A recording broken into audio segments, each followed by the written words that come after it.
आणि यानंतर बातमी मोठी आहे, कारण मुंबई महानगरपालिका निवडणुकीचं बिगुल लवकरच वाजण्याची शक्यता आहे. कारण मुंबई महानगरपालिकेने सुरू निवडणुकीची तयारी केलेली आहे. तर येत्या 6 मे रोजी सुप्रीम कोर्टामध्ये या संदर्भात सुनावणी होईल.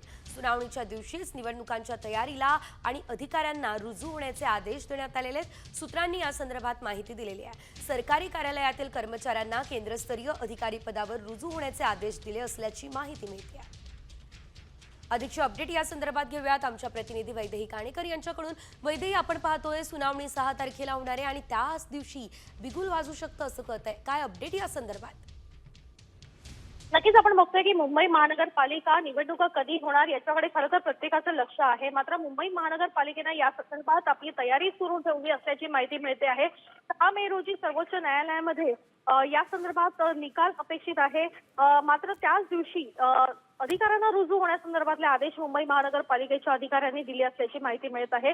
सरकारी कार्यालयातील कर्मचाऱ्यांना केंद्रस्तरीय पदावर रुजू होण्याचे आदेश दिले आहेत. शुक्रवारपर्यंत त्यांना रुजू व्हायचे, अन्यथा कारवाई देखील होऊ शकते अशी देखील माहिती सध्या सूत्रांकडून मिळते.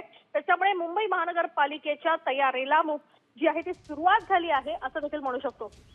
निश्चितच धन्यवाद वैदेही, दिलेल्या सर्व सविस्तर अपडेटसाठी.